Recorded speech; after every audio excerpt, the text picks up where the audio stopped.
ओम नमो भगवते वासुदेवाय।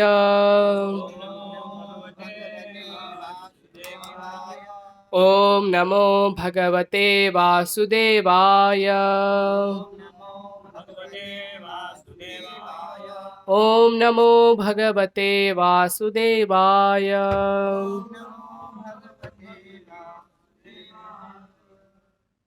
श्रीमद् भागवतम स्कंद 4 अध्याय 22 श्लोक संख्या 11। व्याल आलय द्रुमाः वै तेषु अरिक्त अखिल संपदः यत् गृहाः तीर्थपादीय पादतीर्थ विवर्जिताः व्यालालयद्रुम वै तेषवरिक्ताखिलसम्पदः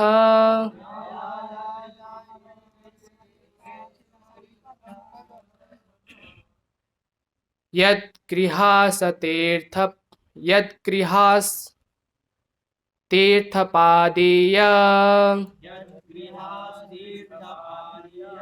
पादतीर्थ विवर्जिताः व्यालालयद्रुम वै तेषु अरिक्ताखिलसम्पदः यद्गृहास तीर्थ।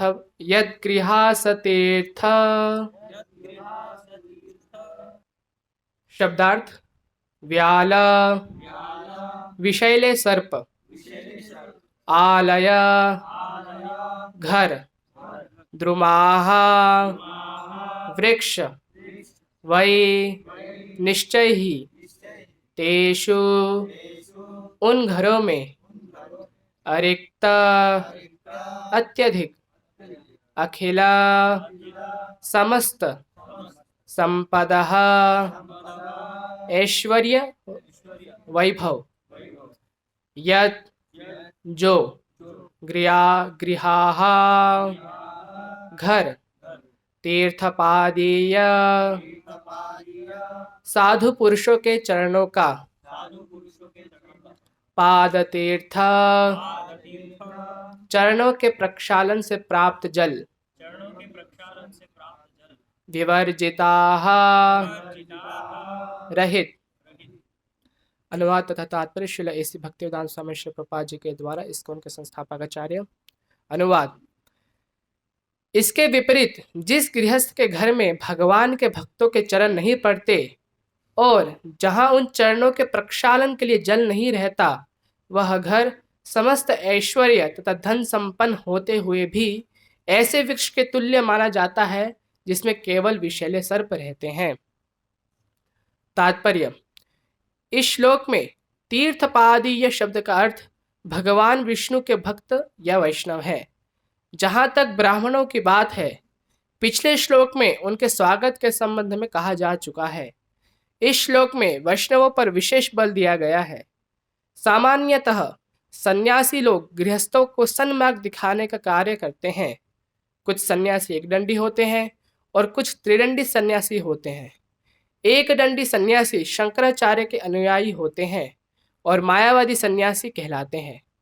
त्रिदंडी सन्यासी वैष्णव आचार्यों यथा रामानुजाचार्य, मध्वाचार्य आदि के अनुयायी होते हैं और ये गृहस्थों को उपदेश देते हैं।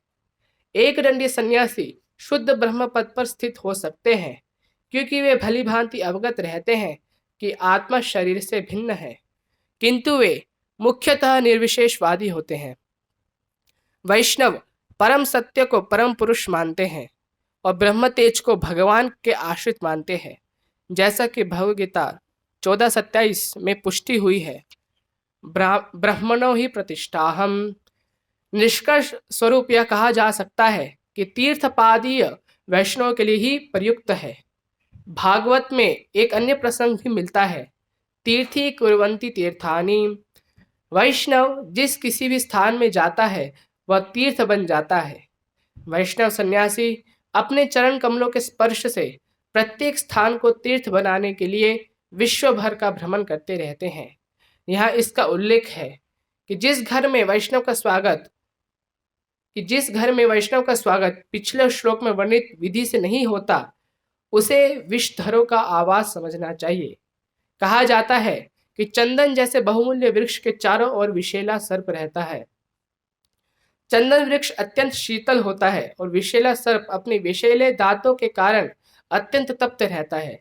अतः शीतल बनाने के उद्देश्य से वह चंदन के वृक्ष की शरण ग्रहण करता है। इसी प्रकार ऐसे अनेक धनिक पुरुष हैं जो अपने द्वार पर कुत्ते या चौकीदार रखते हैं और द्वार पर ऐसे पट लगा देते हैं जैसे प्रवेश वर्जित है, राहगीरों का प्रवेश निषिद्ध है, कुत्तों से सावधान इत्यादि। पाश्चात्य देशों में तो कभी कभी अनधिकार प्रवेश करने वाले को गोली मार दी जाती है और इसकी गणना अपराध में नहीं होती। यह आसुरी गृहस्थों की स्थिति है और ऐसे घरों को विषैले सर्पों का आगार समझा जाता है। ऐसे परिवार के सदस्य सर्पों से तनिक भी अच्छे नहीं हैं, क्योंकि सर्प अत्यंत ईर्ष्यालु होते हैं और जब वे साधु पुरुषों के प्रति ईर्ष्या करते हैं तो उनकी स्थिति और भी भयानक हो जाती है। चाणक्य पंडित ने कहा है कि ईर्ष्यालु जीव दो प्रकार के होते हैं, सर्प और ईर्ष्यालु मानव। ईर्ष्यालु व्यक्ति तो सर्प से भी अधिक घातक होता है, कि सर्प को मंत्रों से या जड़ी बूटियों से मुक्त किया जा सकता है, किंतु ईर्ष्यालु पुरुष को किसी भी साधन से शांत नहीं किया जा सकता। ओम अज्ञानतिमिरान्धस्य ज्ञानाञ्जनशलाकया चक्षुरुन्मिलितं येन तस्मै श्रीगुरवे नमः। श्रीचैतन्यमनोभीष्टं स्थापितं येन भूतले स्वयं रूपः कदा मह्यं ददाति स्वपदान्तिकं। नमो विष्णुपादाय कृष्णपृष्ठाय भूतले श्रीमते भक्तिविकाससमिते। नमो विष्णुपादाय कृष्णपृष्ठाय भूतले श्रीमते भक्तिवेदान्तस्वामिनिति नामिने। नमस्ते सारस्वती देवे गौरवाणी प्रचारिणे ऋषे शून्यवादी पाश्चात्यदेशतारिणे। श्रीकृष्ण चैतन्य प्रभु नित्यानंद श्री अद्वैत गदाधर श्रीवासादि गौर भक्तवृंद। हरे कृष्ण कृष्ण कृष्ण हरे हरे, हरे राम राम राम हरे हरे। हरे कृष्ण। तो जैसे कि इस अध्याय का शीर्षक है चारों कुमारों से पृथ्वी महाराज की भेंट। तो यहाँ पर पृथ्वी महाराज एक गृहस्थ की भूमिका निभा रहे हैं और जो चारों कुमार हैं वे अतिथि के रूप में पृथ्वी महाराज के घर पर आए हैं। और यहाँ पर पृथ्वी महाराज उपदेश दे रहे हैं कि एक गृहस्थ को किस प्रकार से अतिथि का, चाहे वो कोई भी हो, या ब्रह्मचारी हो या वानप्रस्थी हो या सन्यासी कोई भी हो, तो उनका कैसे किस प्रकार से स्वागत करना है। और जैसे कि हमने कल की कक्षा में श्रवण किया कि श्रील प्रभुपाद भी तात्पर्य में बता रहे हैं कि किस प्रकार से जो गृहस्थ है उसका जो धर्म है वो अतिथि पूजन है। महाभारत और अन्य आदि पुराणों में अतिथि पूजन के ऊपर बहुत बल दिया गया है।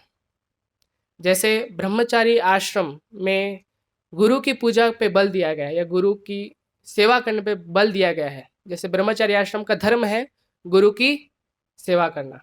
वर्णाश्रम में हम देखेंगे कि ब्रह्मचर्य आश्रम अर्थात कि ब्रह्मचारी गुरुकुले वसंदांतो गुरुहितम आचरण दास व नीचो गुरु सुदृढ़ सौहृदः, कि दास की तरह गुरु की सेवा करना वो ब्रह्मचारी का धर्म है।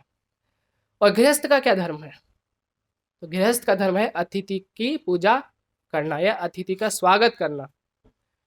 तो ये उसका धर्म है गृहस्थ आश्रम का। और ऐसे वानप्रस्थ का धर्म है कि सब कुछ त्याग करके आत्म साक्षात्कार के लिए वन में प्रवेश करना। और सन्यासियों का धर्म है कि जो नीचे जो आश्रम है, ब्रह्मचारी आश्रम है, गृहस्थ आश्रम है, तो इन सब आश्रमों को जो व्यक्ति हैं, लोग हैं, उनको उपदेश देना, तो ये उनका धर्म है। तो इस प्रकार से हर एक आश्रम के अपने अपने धर्म है। और गृहस्थ आश्रम का जो अतिथि पूजन है उसको उसका धर्म बताया गया है। और यदि आप महाभारत आदि जो पुराण है उसमें पढ़ेंगे, जैसे कि भीष्म पर्व में भी, महाभारत के भीष्म पर्व में युधिष्ठिर महाराज भीष्म देव से अनेक प्रश्न पूछते हैं। तो उसमें से ये भी एक प्रश्न होता है कि कैसे अतिथि की पूजा करनी चाहिए। और वहां पर श्री भीष्मदेव अलग अलग उदाहरणों से और अलग अलग सिद्धांतों से, शिक्षाओं से युधिष्ठिर महाराज को कह रहे हैं कि अतिथि जो पूजन है वो गृहस्थ का धर्म है। यदि गृहस्थ अतिथि का पूजन नहीं करता है, अतिथि का स्वागत नहीं करता, तो वो अंधकूप के समान है, वो गृह मेदी है। और शास्त्रों में अतिथि पूजन के संबंधित उदाहरणों से भरा पड़ा है कि किस प्रकार से अतिथि पूजन करना चाहिए। और आज के श्लोक में विशेष करके तीर्थपादीयाः, यहाँ पे शब्द आया कि तीर्थपादीय अर्थात कि साधु पुरुष के चरणों का। और यहाँ पे श्रील प्रभुपाद तात्पर्य में कह रहे हैं कि यहाँ पे जो तीर्थपादीय शब्द है वो भगवान विष्णु के भक्तों के संदर्भ में आया हुआ है कि कैसे जो वैष्णव है उनका कैसे स्वागत करना चाहिए। और यहाँ पे श्रील प्रभुपाद फिर आगे बता रहे कि किस प्रकार से एक दंडी सन्यासी और वैष्णव सन्यासी में क्या अंतर होता है। त्रिदंडी सन्यासी, एक दंडी अर्थात कि वे केवल ब्रह्म में लीन होना चाहते हैं, उनका केवल उद्देश्य है कि ब्रह्म में लीन होना। और त्रिदंडी सन्यासी अर्थात कर्मणा मनसा गिरा, कि इन तीनों वचनों से भगवान की, इन तीनों चीजों से भगवान की सेवा करना। कर्मणा अर्थात कर्म से, गिरा वचन से, और वचसा कि वचन से, मनसा भी कहा जाता है मन से। तो इस प्रकार से तीनों प्रकार से कृष्ण की सेवा करना, तो ये त्रिदंडी सन्यासी की परिभाषा है। तो त्रिदंडी जो सन्यासी होते हैं वे जनरली रामानुजाचार्य, रामानुज संप्रदाय, मध्व संप्रदाय, विष्णु स्वामी, निम्बार्काचार्य, तो इन संप्रदाय से होते हैं। और जो एक दंडी सन्यासी हैं वे शंकराचार्य संप्रदाय, शंकर संप्रदाय और ब्रह्मवादी के संप्रदाय, उनसे संबंधित रहते हैं। तो यहाँ पे बताया गया कि कोई भी सन्यासी आए तो उसका हमें स्वागत करना है। तो प्रश्न उठ सकता है कि यदि मायावादी सन्यासी आए तो हमें क्या करना चाहिए। तो शास्त्र में बताया गया है कि और शिष्टाचार और सदाचार में भी है कि यदि मायावादी सन्यासी आए, जैसे हम वैष्णव फिलोसफी है, वैष्णविज्म है, तो हम तो मायावादियों के कट्टर विरोधी हैं। तो क्या करना चाहिए हमें यदि मायावादी सन्यासी आए। तो यदि मायावादी सन्यासी आए तो हमें उनको स्वागत करना चाहिए, प्रणाम करना चाहिए, क्योंकि वो सन्यास आश्रम में है, इस नाते से वे हमसे श्रेष्ठ हैं, क्योंकि जो उन्होंने सभी आसक्तियों को त्यागा है, घर परिवार सबको छोड़ा है, तो इस दृष्टि से और आश्रम की दृष्टि से भी वे हमसे उच्च हैं। उस दृष्टि से तो हमें उनका सम्मान करना चाहिए। ऐसा नहीं कि हमें निरादर करना चाहिए, उनका सम्मान करना चाहिए, किंतु उनसे शिक्षा नहीं ग्रहण करनी चाहिए। उनसे हमें शिक्षा नहीं ग्रहण करनी चाहिए। शिक्षा जो है वो जो हमारे श्रील प्रभुपाद और अन्य आचार्यों ने बताया गया है तो उसको ग्रहण करना चाहिए, किंतु केवल हम उनका सम्मान कर सकते हैं और उनको प्रसाद दे सकते हैं। इस प्रकार से तो उनका ऐसे सम्मान कर सकते हैं, निरादर नहीं करना चाहिए, क्योंकि फिर वो एक शिष्टाचार के विरुद्ध हो जाएगा, सदाचार के विरुद्ध होगा। तो कोई भी सन्यासी साधु पुरुष ऐसे आता है, जैसे गृहस्थ का, मेनली यहाँ पे गृहस्थों के बारे में बताया गया है कि जो गृहस्थ आश्रम है तो उसमें उनकी पूजन करना चाहिए उनका। तो जैसे कि कल हमने श्रवण किया, श्रीमान सरस्वती जी प्रभु ने बताया कि किस प्रकार से जो अतिथि है वो बाहर जाता है, सॉरी, जो गृहस्थ है वो बाहर जाकर पूछता है कि कोई पथिक तो नहीं है या कोई अतिथि तो नहीं है, और इस प्रकार से पूछता और उनको घर पे बुलाता है यदि कोई है, कि कोई भूखा तो नहीं है।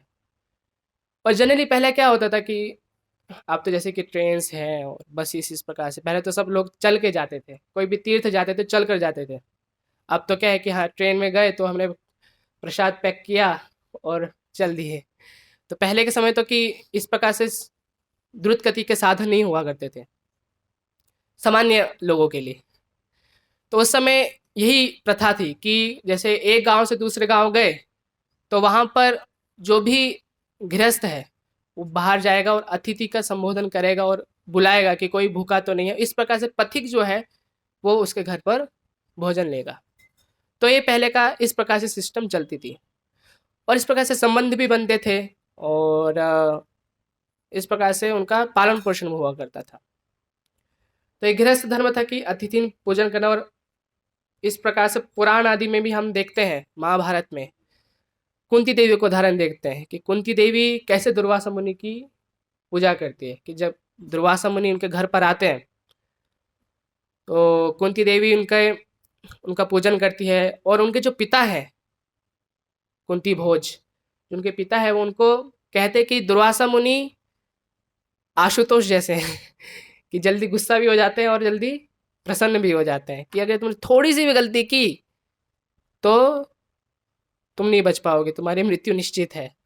तो कुंती देवी को समझा के रखा था कि तुम ही अपने व्यवहार से और अपने कुशल नेतृत्व में दुर्वासा मुनि को प्रसन्न कर सकते हो, इसलिए सारी जिम्मेदारी उनके पिता ने कुंती देवी के ऊपर छोड़ दी थी।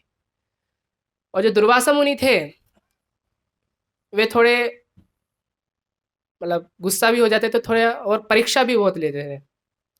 इसमें महाभारत में वर्णन है कि दुर्वासा मुनि रात में 12 बजे उठेंगे, बोले मुझे भोजन चाहिए। तो कुंती देवी रात में 12 बजे स्नान आदि करके भोजन बनाती थी और फिर उनके सामने आगे रखती थी। फिर दुर्वासा मुनि कहते थे मुझे भूख नहीं है, मुझे नींद आ रही, इसलिए मैं नहीं लूंगा। सोचो, मतलब एक व्यक्ति को कितना गुस्सा आएगा ना। एक तो 12 बजे उठाया रात को, ऊपर से बनवाया, नहा धोकर बनाया, शुद्धता का पालन किया, सब कुछ किया, और अंत में आके क्या बोल रहे हैं मुझे भूख नहीं है। तो फिर तो बनवाया क्यों? तो इस प्रकार से मतलब कभी 12 बजे उठ जाते थे, और कुछ भी मतलब कैसे भी, मुझे पेय पदार्थ चाहिए, मुझे ये चाहिए, मुझे ये नहीं चाहिए, इसमें तुमने ये अधिक कर दिया है, ये कर दिया, इस प्रकार से बहुत परीक्षा लेते थे। तो कुंती देवी ऐसा नहीं, और दुर्वासा मुनि के मनोभाव से भी रुष्ट हो जाते थे। यदि आपका मनोभाव सही नहीं है, ठीक है आपने कर दिया, किंतु आपका मनोभाव सही नहीं है तो वो रुष्ट हो जाएंगे और आपको श्राप दे देंगे। तो इस प्रकार से कुंती देवी पूरे मन से, तन मन धन सबसे दुर्वासा मुनि की पूजा कर रही थी, अर्थात उनका आतिथ्य सत्कार कर रही थी कि कभी भी उठे, कभी भी उनको कोई भी उनको परेशानी नहीं होनी चाहिए। इस प्रकार से कुछ महीने वे कुंती भोज में ही रहे। उस प्रकार से कुंती देवी कृशकाय हो गई और उनका स्वास्थ्य बिगड़ गया, और तब भी वे दुर्वासा मुनि की सेवा करती रही। ये देखकर दुर्वासा मुनि उनसे बहुत प्रसन्न होते हैं और फिर उनको ये वरदान देते हैं कि कोई भी तुम देवताओं का आह्वान कर सकती हो। फिर हम जानते हैं कि किस प्रकार से वो बचपना के कारण, खेल के कारण, वो सूर्य देव का आह्वान करती है, फिर कर्ण का जन्म होता है, इस प्रकार से आगे लीला जाती है। तो कहने का अर्थ है कि आतिथ्य सत्कार ऐसा होता था कि कुछ भी हो जाए, कभी भी कैसे भी अतिथि का पूजन करना है। तो ये था अतिथि पूजन, कि कभी भी कुछ भी, अतिथि को कोई भी असुविधा नहीं होनी चाहिए। और इस प्रकार से अनेक उदाहरण हैं। जैसे कि एक उदाहरण आता है कि इवन पशु पक्षी भी कैसे अतिथि पूजन करते हैं। तो रामायण में एक उदाहरण आता है कि जब विभीषण श्री राम के शरणागत होते हैं, जैसे कि विभीषण की शरणागति का जो अध्याय आता है उसमें श्री रामचंद्र सभी वानरों को कथा सुनाते हैं कि किस प्रकार से एक कबूतर और कबूतरी थी। तो शिकारी ने उसके पति को, मतलब जो कबूतर था, उसको पकड़ लिया और उसको ले जा रहा था, पर वो क्या बहुत शांत हो चुका था, वो थक चुका था, तो इसलिए उस पेड़ के नीचे ही वो बैठ गया। तो कबूतरी ने देखा कि इस प्रकार से एक अतिथि मेरे घर पर आया हुआ है, देख रही है कि उसके पति है वो जाल में फंसा हुआ है, तब भी मतलब हम देख सकते हैं कि एक पशु पक्षी में भी इतना उस समय श्री राम जी के राज्य में इतना सम्मान होता था। तो कहते कि ये मेरे घर पे शरण लेने आया है और थका हारा है, तो उसकी सेवा करती है, और इस प्रकार से वो सोचते मैं इसकी कैसे सेवा करूं। तो जो उसने क्या किया, लकड़ी इकट्ठा की, अग्नि जलाई, और इस प्रकार से अपने आप को इस अग्नि में झोंक दिया, ताकि उसका जो बुभुक्षा है, भूख है, वो मिट सके। तो ये था एक कबूतरी का अतिथि पूजन। इस प्रकार से अनेक उदाहरण है कि किस प्रकार से अतिथि की पूजा करते थे। यहाँ पर श्रील प्रभुपाद कह रहे कि जो सन्यासी हैं वे गृहस्थ के घर क्यों आते हैं? सन्यासी हैं वे गृहस्थ के, उनको तो अनासक्त होना चाहिए, उनको तो जंगल में रहना चाहिए, क्यों वे गृहस्थ के घर आते हैं? तो यहाँ पे श्रील प्रभुपाद उसका उत्तर दे रहे, तीर्थी कुर्वन्ति तीर्थानि स्वांतस्तेन गदाभृता। तो ये श्लोक युधिष्ठिर महाराज कहते हैं विदुर जी से, कि जब वे हस्तिनापुर आते हैं तब युधिष्ठिर महाराज कहते हैं कि तीर्थी कुर्वन्ति तीर्थानि स्वांतस्तेन गदाभृता, कि वे गृहस्थों के घर केवल उनको पावन करने आते हैं, अर्थात वो जहाँ पे भी जाते हैं उसको वो तीर्थ बना देते हैं, उसको धाम बना देते हैं। और जनरली जो सन्यासी हैं वे गृहस्थों के घर जाते हैं ताकि वो उनका अंधकूप से या गृहस्थ आश्रम की जो आसक्तियां हैं उनसे उनको निकाल सके। ऐसे अनेक उदाहरण, जैसे श्रीमद् भागवतम के पहले स्कंद में भी सुखदेव गोस्वामी का आता है कि सुखदेव गोस्वामी कैसे जीवन निर्वाह करते। सुखदेव गोस्वामी किसी भी गृहस्थ के घर जाते थे तो कितने देर रुकते थे? केवल गाय को जितना दुहाने में जितना समय लगता है केवल उतना समय ही गृहस्थ के घर पर रहते थे और उनको उपदेश देते थे, इतना ही टाइम। कितना 10 मिनट लगता है गाय को दुहाने में। तो इस प्रकार से गृहस्थों के घर जाते हैं सन्यासीगण, और शास्त्र में बताया कि सन्यासी और बालक के लिए गृहस्थ के दरवाजे खुले हुए हैं।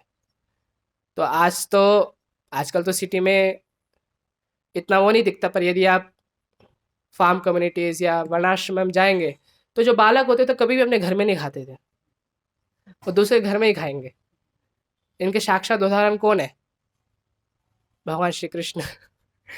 भगवान श्री कृष्ण खुद अपने घर में नहीं खाते थे, वो दूसरों के घर में जाकर खाते थे। और यशोदा माता बोलती थी, भाई मैंने तुम्हारे लिए इतना मक्खन निकाला है, इतने व्यंजन बनाए हैं, और तुम अपने घर में ना खाकर तुम दूसरे घर में मटकी तोड़ते हो और मक्खन चुराते हो, क्यों ऐसा? कहा जाता है कि यशोदा माता ने 7 ऐसी स्पेशल गाय थी कि केवल उनको जड़ी बूटियाँ खिलाती थी, मतलब उनके आंगन में या उनके गोचर में ऐसी जगह पे चरवाती जहाँ पे जड़ी बूटियाँ है, और उसको खाकर गाय औषधि युक्त दुग्ध प्रदान करे। तो यशोदा माता कहती, मैंने इतना तुम्हारे लिए करती हो, तुम यहाँ नहीं खाकर तुम दूसरों के घर जाकर खाते हो। तो ये बालकों का नेचर होता है कि वो घर में ना खाकर वो दूसरे घर में जाकर खाते हो, तभी उनका पेट भरता है। क्योंकि हम अपने जैसे कृषि समुदाय में भी देखते हैं कि बच्चे जो होते हैं वो अपने घर में नहीं खाएंगे, वो दूसरे घर में जाएंगे और दरवाज़ा खोल के चले जाएंगे, कहीं से भी चले जाएंगे, खिड़की पतले होते छोटे होते हैं, खिड़कियों में से चले जाएंगे, है ना, और फिर वहाँ पे भोजन ग्रहण करेंगे, किचन में चले जाएंगे, सीधा किचन में आएंगे और इस प्रकार से वो खाएंगे। तो एक बच्चा था, वहाँ पे क्या है कि जब भी कुछ प्रसाद देते हैं तो कैसे, जैसे कुर्ता है या इसको झोली ऐसे आगे करके देते हैं, कुछ भी ऐसे भगवान का प्रसाद देते हैं, तो ऐसे बच्चों को आदत पड़ जाती है। तो क्या, जब भी किचन में जाएंगे तो अपनी झोली फैला लेंगे कि हमें प्रसाद दीजिए। तो इस प्रकार से जो बालक है और सन्यासी हैं वे किसी के भी घर में जा सकते हैं, उनके लिए दरवाजे खुले हैं गृहस्थों के, उनके लिए कोई रोक टोक नहीं है। और बालक विशेष करके क्योंकि यदि आप उसको रोक दो तो रोने लग जाएगा कि मुझे क्यों नहीं जाने दिया, ये है वो, गुस्सा हो जाएगा, तो इसको एक्स्ट्रा स्वीट देनी पड़ती है। तो इस प्रकार जो सन्यासी बालक है वो किसी के घर में जा सकते हैं। सन्यासी इसलिए जाते हैं ताकि वे उनको उद्धार कर सके, जो जैसे कि एवं जन्म निपतितम प्रवाहि कूपे, प्रहलाद महाराज कहते कि जो गृहस्थ आश्रम में गृहम अंधकूपम है, अंधकूप के समान है, कि उसमें से निकलना बहुत मुश्किल है। तो उसके लिए हमें ऊपर से रस्सी फेंकनी पड़ती है। तो वो जो रस्सी फेंकते हैं वो कौन फेंकते हैं? साधुजन, गुरुजन, कि ताकि हम उसमें से निकल सकें। और यहाँ पर श्रील प्रभुपाद एक और बिंदु बता रहे कि जो इस श्लोक का एक मुख्य बिंदु है कि यदि आप बहुत धनवान हैं, सब कुछ आपके पास है, पर यदि आप अतिथि का पूजन नहीं कर रहे हैं तो आपका घर क्या है? सर्पों से युक्त है। चाणक्य पंडित भी कहते, दुष्ट भार शठम मित्रम भृत्यश्चोत्तरदायकः ससर्पे च गृहे वासो मृत्युरेव न संशयः।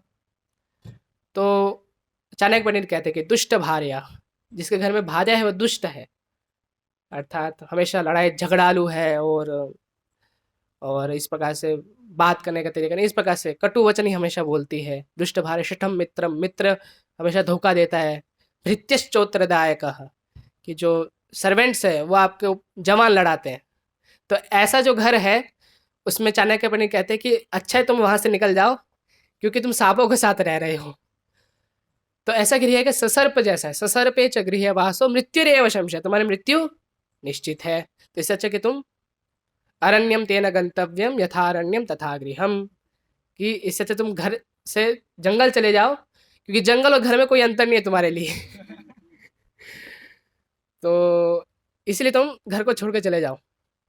यहाँ पर कहने का अर्थ है कि जो धनवान है, यदि वे भी, पहले तो पिछले श्लोक में तो बताया गया कि यदि गरीब से गरीब व्यक्ति भी यदि केवल आसन या कम से कम भूमि पर आसन भी ना हो, यदि वो झाड़ बुहार कर सन्यासी को बिठाता है या साधु को बिठाता है, जल पूछता है, तो उसका भी अतिथि पूजन हो जाता है। कम से कम ये तो हमें देना चाहिए, मीठे वचन तो हमें देने चाहिए। तो यहाँ पर कहा गया, और यहाँ पे एकदम कॉन्ट्रास्ट बताया गया कि यदि धनवान व्यक्ति है, उसका सब कुछ है, सब संपत्ति सब कुछ है, और यदि अतिथि पूजन नहीं करता है, वो एक उसमें घर, वो जो घर है वो क्या है, ससर्प है, अर्थात ससर्पे च गृह वास, उसका जो गृह है वो सांपों से युक्त है।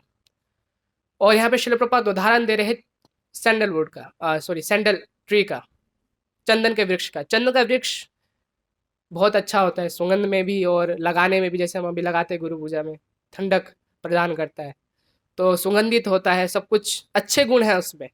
पर उसमें एक ऐसा गुण है जिसकी वजह से उसके पास कोई जा नहीं पाता है, वो है कि उसके ऊपर सर्प लिपटे रहते हैं, क्योंकि शीतलता प्रदान करता है। और यहाँ पे शिल प्रपात करेंगे, जैसे सर्प है वो विषैला होता है, तो उस गर्माहट के कारण उसे शीतल जगह पे जाना होता है, तो वो चंदन के पेड़ों पे लिपटा रहता है।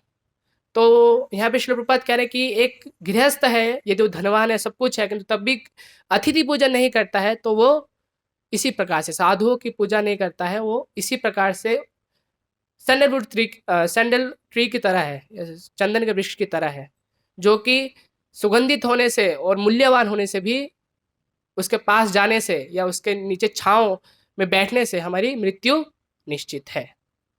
तो उसका उदाहरण देते हैं। और यहाँ पे शिल प्रपात आजकल के जो मॉडर्न सिविलाइजेशन है उसकी बात कह रहे हैं कि लिखा रहता है, be aware of dogs, trespassers are not allowed. पहले ही लिखा रहता है कि अंदर आना नहीं है ना। अभी जैसे कि कुछ साल पहले हम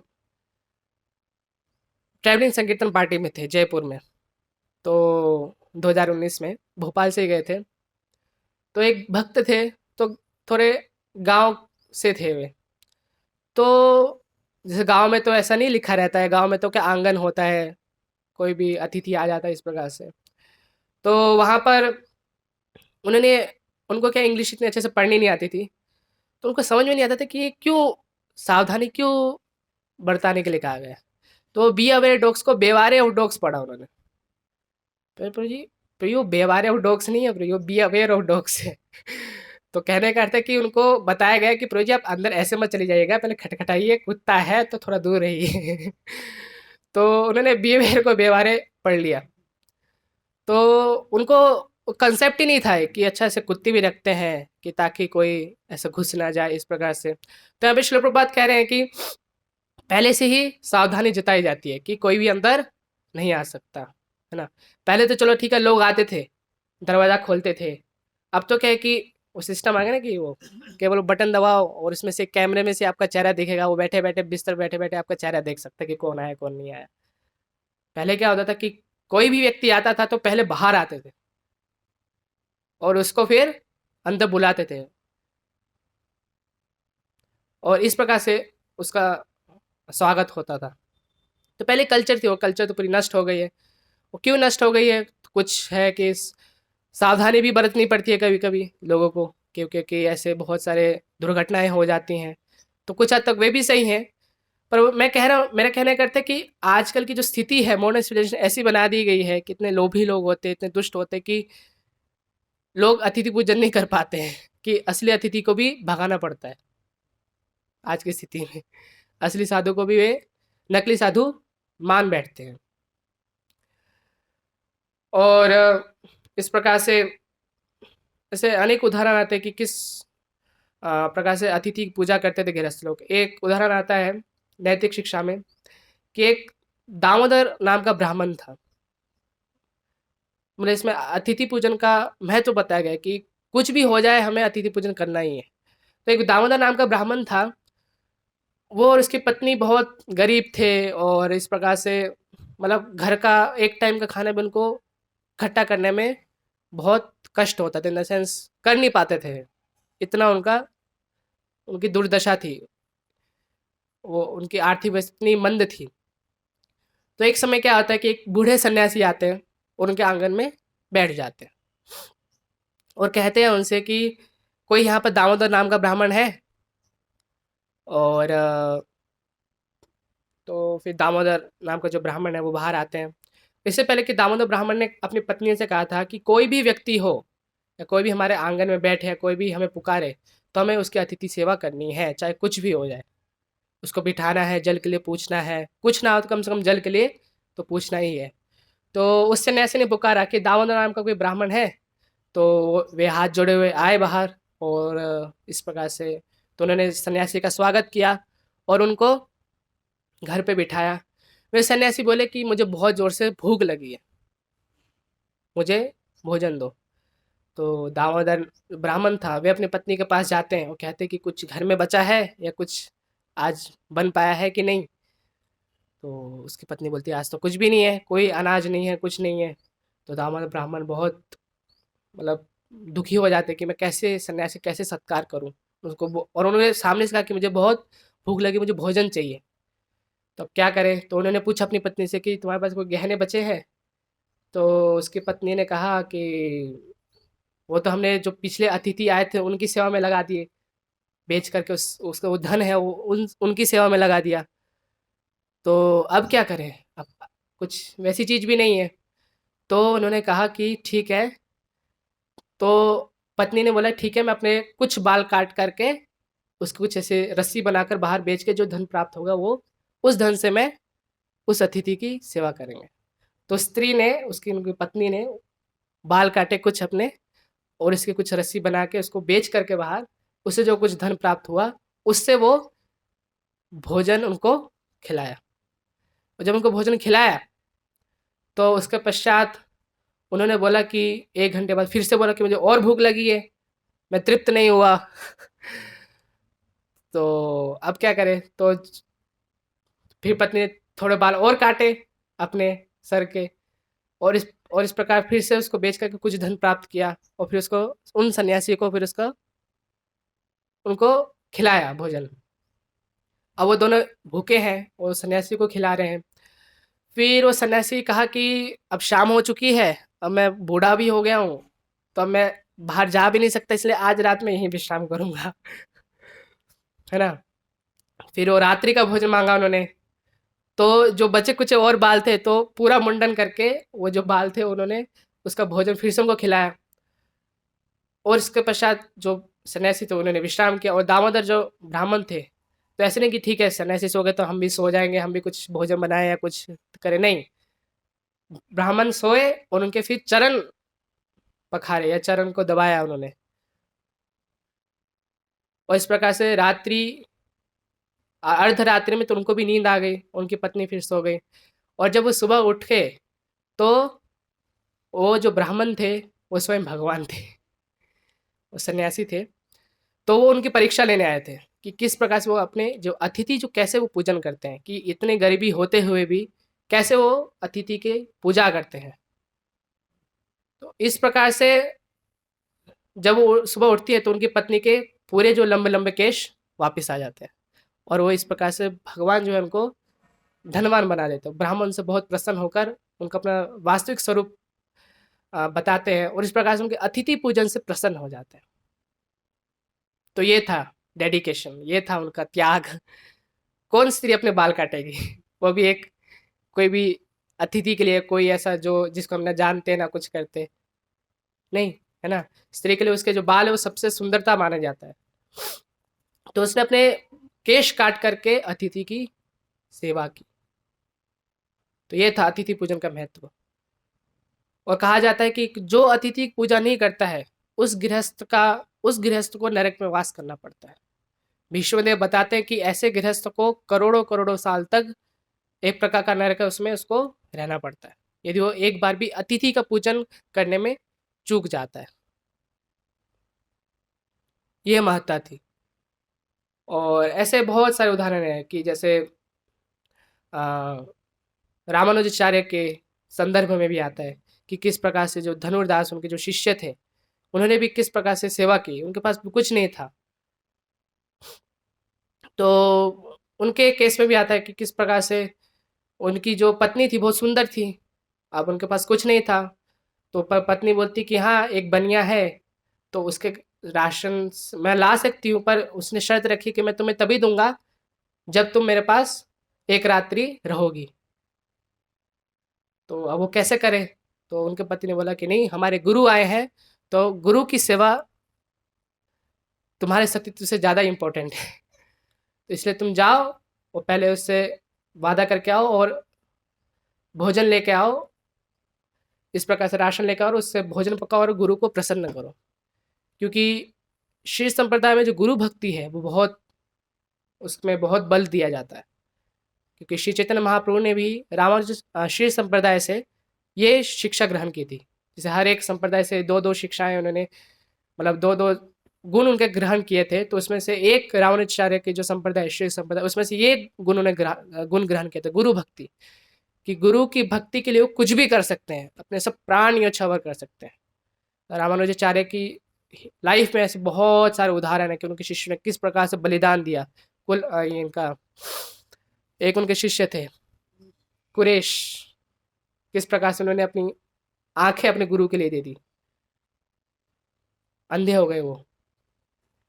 और इस प्रकार से मतलब रामानुजाचार्य के लिए कि मेरे गुरु को कष्ट होगा तो इससे अच्छा कि मैं उनकी जगह जाऊंगा और अपना परिचय रामानुजाचार्य की तरह दूंगा और शास्त्रार्थ करूंगा और विष्णु की भक्ति सर्वोपरि ये स्थापित करूंगा, चाहे मेरे लिए कुछ भी हो जाए। तो गुरु भक्ति उनके लिए बहुत इम्पोर्टेंट है, वो उसके हम वो गुण है वो उनसे सीख सकते हैं।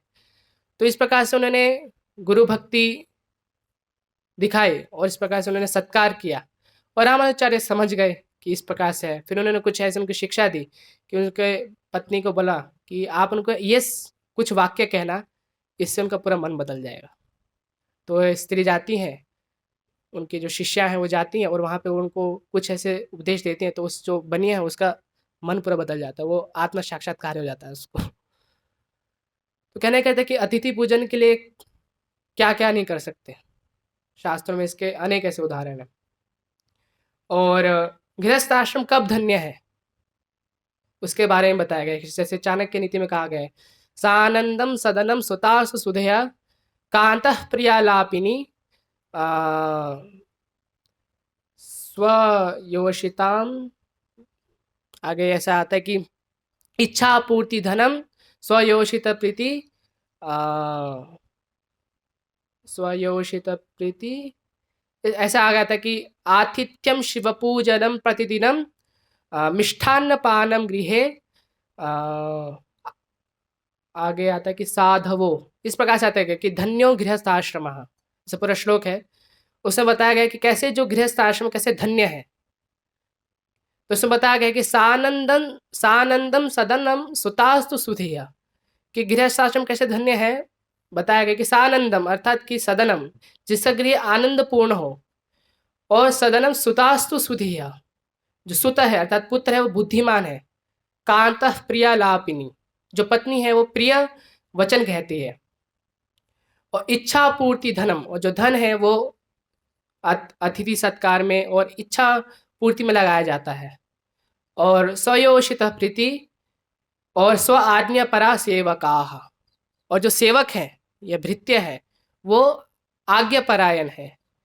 आतिथ्य शिव पूजनम प्रतिदिनम, और जिसके घर में अतिथिगण आते हैं, जिसमें अतिथिगण रहना अपने आप को श्रेष्ठ का समझते हैं और बार बार आते हैं, आतिथ्यम शिव पूजनम, जहाँ पे भगवान की पूजा होती है, प्रतिदिनम मिष्ठान्न पानम गृहे, और जिसके घर में हमेशा मिष्ठान्न रहता है। तो ऐसा जो गृहस्थ आश्रम है वो धन्य है। ये सब जो चीज़ें यदि गृहस्थ आश्रम है तो वो धन्य है। और शिल प्रभुपाद अपने प्रवचनों में और अपने कन्वर्सेशन में बताते कि जिनके उनके पिता थे श्री गौर मोहन डे, तो वे भी अतिथि सत्कार में कभी पीछे नहीं थे। वे कहते कि हमारे घर में हर दिन कम से कम 10 साधु तो आते ही थे, हर रोज भोजन लेते थे। तो श्री प्रभुपाद कहते कि मेरे पिता कोई भी साधु आते थे उनको भोजन देते थे, उनका सत्कार करते थे।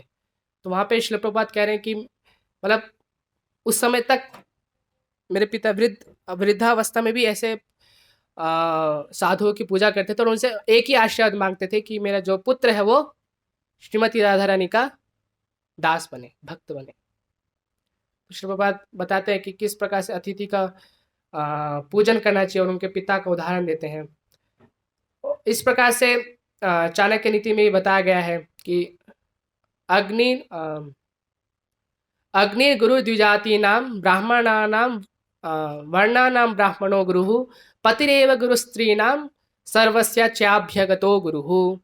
तो उसमें बताया गया है कि अग्नि गुरुर द्विजातीनां, अग्नि जो है अर्थात जो अग्नि होम करते हैं, वो जो अग्नि है वो किसका गुरु है? द्विजातीनां, द्विज लोगों का। और वर्णानाम ब्राह्मणों गुरु, और वर्णाश्रम या वर्णानाम ब्राह्मण क्षत्रिय वैश्य शूद्र, तो इन चारों वर्ण का गुरु कौन है? ब्राह्मण। पतिरेव गुरु स्त्रीणाम, पति जो है वो जो स्त्री है उसका गुरु माना जाता है। और सर्वस्य चाभ्यगतो गुरु, और अतिथि जो है वो सबका गुरु है।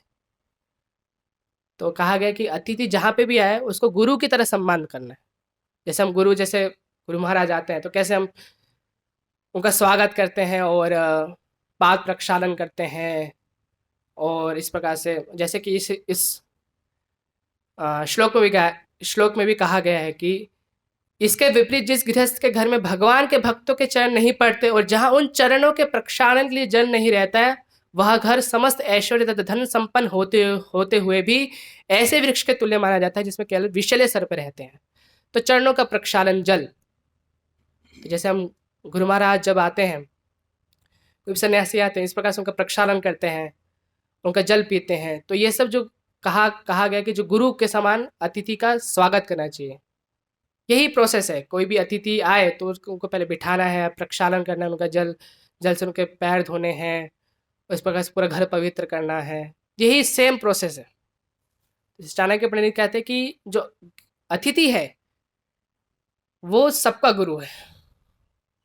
जैसे अग्नि द्विजाति नाम का गुरु है, और ब्राह्मण है वो वर्णों का गुरु है, पति है वो स्त्री का गुरु है, पर जो गृहस्थ जो अतिथि है वो सबका गुरु है। और इस प्रकार से तात्पर्य के सार में यहाँ पे बताया गया है कि जो गृहस्थ आश्रम में अतिथि जो पूजन है वो हमें करना ही चाहिए, उससे विरक्त नहीं होना चाहिए।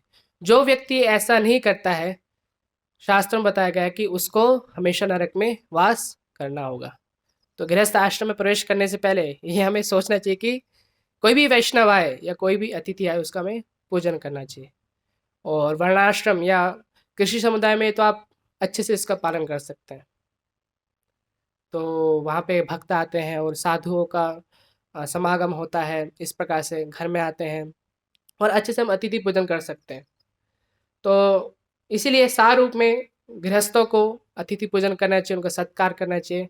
इस प्रकार से वो अपने घर को वैकुंठ बना सकते हैं बिना किसी कुंठा के। हरे कृष्ण।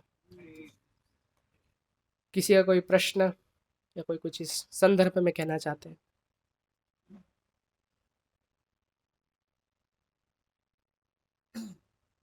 तो जैसा कि तात्पर्य में वर्णन हुआ है कि कोई मायावादी सन्यासी भी आ रहा है तो उनका स्वागत करना चाहिए। जी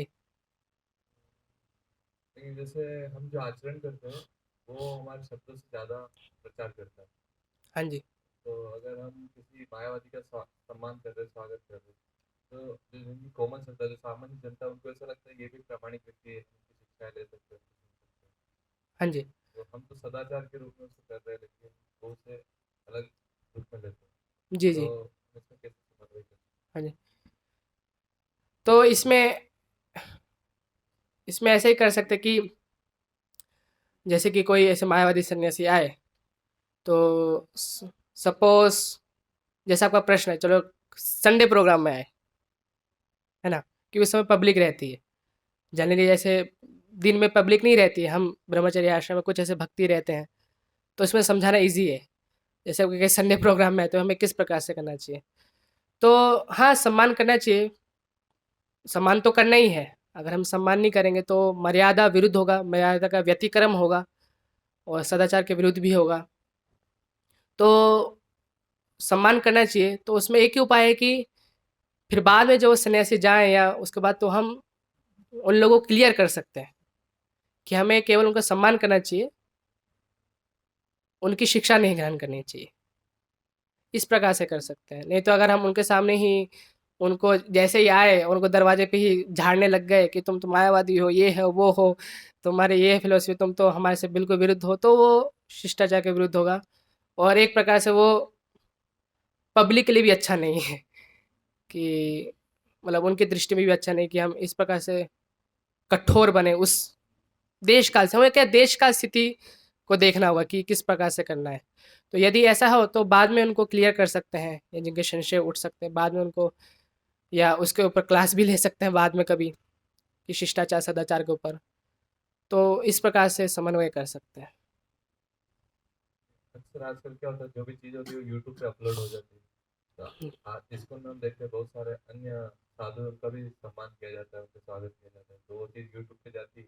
हाँ तो जी। लोगों को पहले से उनके प्रति अटैचमेंट है, तो जी सुनने के जी। लिए, तो वो तो देखो, तो इसलिए सुन रहे क्योंकि आप लोग भी तो उसका सम्मान करते हैं।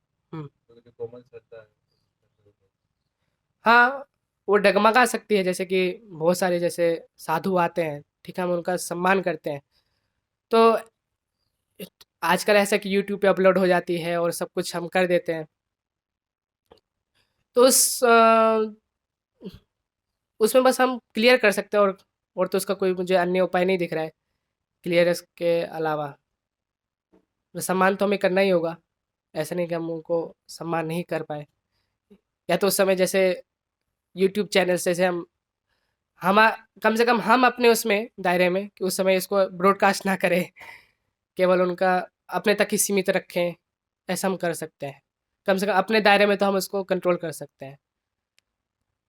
और कोई ऐसा प्रश्न पूछता है या कोई ऐसा जिज्ञासा करता है, तो उसको हम अच्छे से समझा सकते हैं कि वास्तव में ऐसा नहीं, केवल हम उनका सम्मान करें, सदाचार का एक नियम है, सदाचार का एक पहलू है, केवल उस दृष्टि से हम करें और हम उनकी शिक्षा को ग्रहण नहीं करते हैं। इस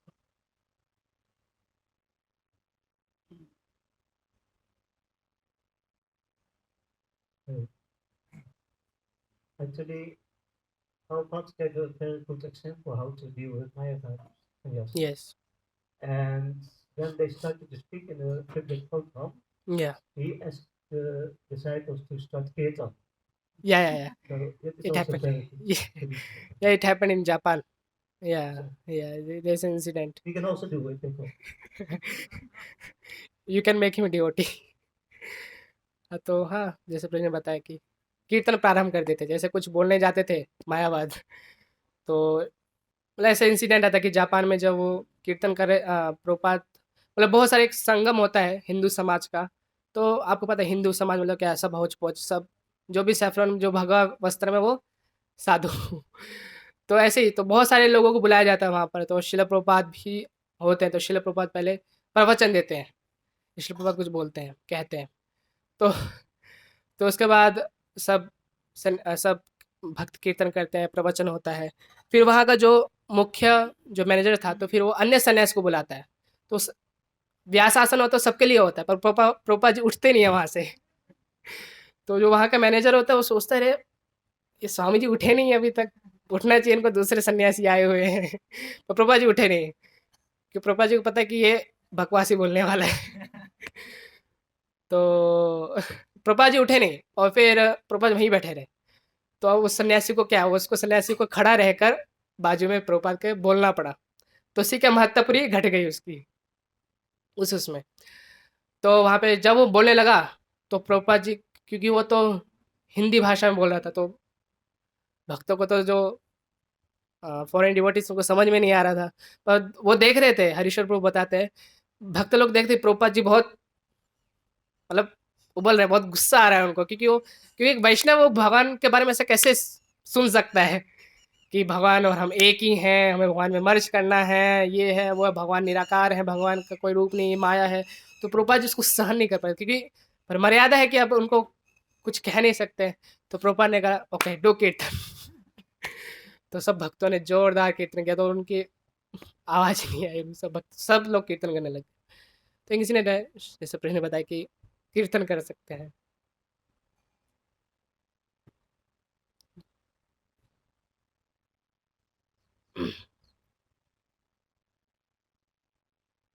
आपने प्रवचन में बताया सम्मान के ऊपर, तो शास्त्र में भी वर्णन आता है कि जिस प्रकार से हम गुरु का सम्मान करते हैं, तो एक स्वाभाविक हमारे गुरु के प्रति श्रद्धा होती है और बहुत हमारा संबंध है गहरा घनिष्ठ। तो शास्त्र में ऐसा भी है कि अलग अलग वर्ण के अनुसार यथोचित उनका सम्मान किया जाता है। जिस प्रकार से गुरु आते हैं और जिस प्रकार से हम उनका भव्य स्वागत करते हैं, ऐसा आवश्यक नहीं है कि गुरु के यदि कोई वरिष्ठ शिष्य आए तो उतना ही हम्म। सम्मान या उतना ही रिस्पेक्ट हम उतना, हाँ क्योंकि एक गुरु है तो एक घनिष्ठ संबंध हाँ। है। तो शास्त्र में फिर ये दूसरा हम्म। वर्णन आता है कि यथोचित ये तो वर्ण के हाँ, अनुसार। जैसे सव्यसाची प्रभु ने भी कल बताया कि गुरुगण होते हैं, गुरु केवल नहीं होता है, गुरुगण होते हैं। तो जैसे प्रणाम के विषय में बताया कि अलग अलग कैटेगरीज होते हैं, कि अब जैसे दीक्षा गुरु हैं तो उनका सम्मान अलग तरीके से किया जाता है, और जो शिक्षा गुरु हैं उनका सम्मान थोड़ा अलग तरीके से किया जाता है। तो सम्मान सबका किया जाता है।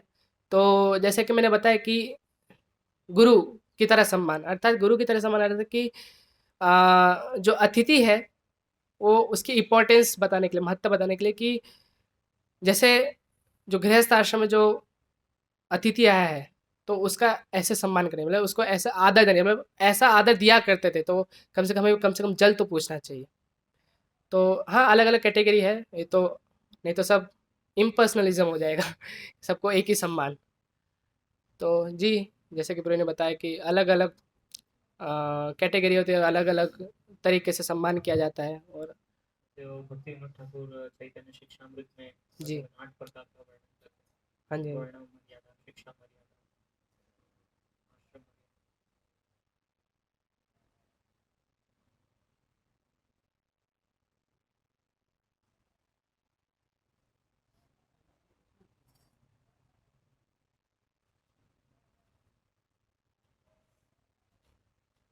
हरे कृष्ण प्रभु।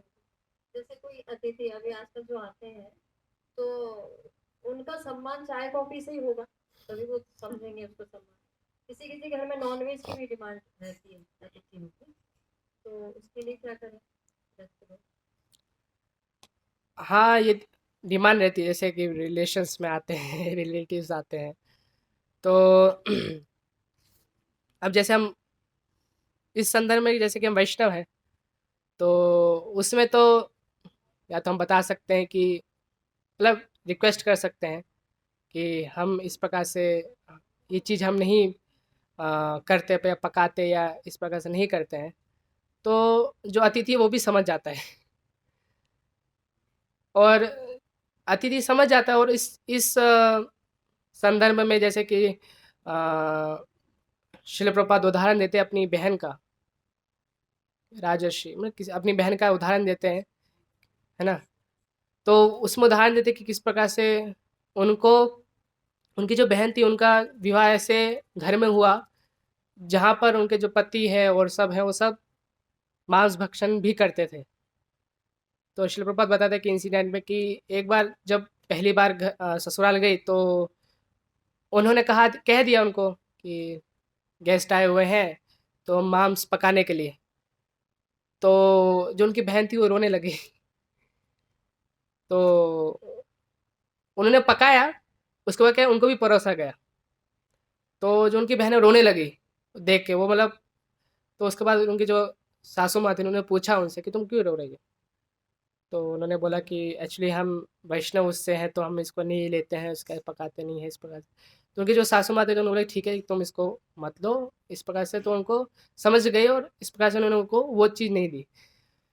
तो शिल प्रभुपाद कहते थे कि उनको वो चीज़ करनी पड़ती थी, स्त्री धर्म में उनको करना पड़ता था। और उसमें भी है कि हम धीरे धीरे करते करते पूरे परिवार को कृष्ण भक्त बना सकते हैं और इस प्रकार से उनको मार्ग छुड़वा सकते हैं।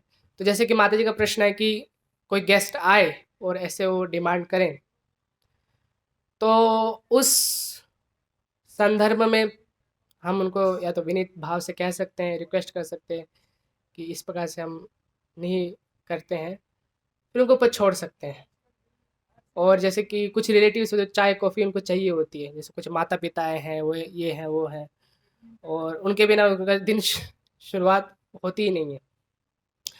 तो उस संदर्भ में है कि ठीक है उनके लिए एक अलग बर्तन में उनके लिए बना सकते हैं, जैसे चाय है कॉफ़ी है, पर उसको फिर क्या कि फिर पूरे किचन को शुद्ध किया जाए और उसके बाद ही भोग बनाया जाए।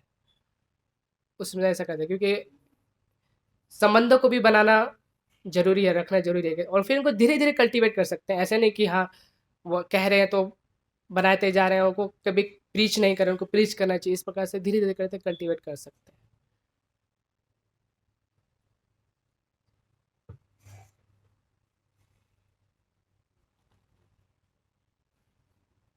हरे कृष्ण। श्रीमद् भागवतम की जय।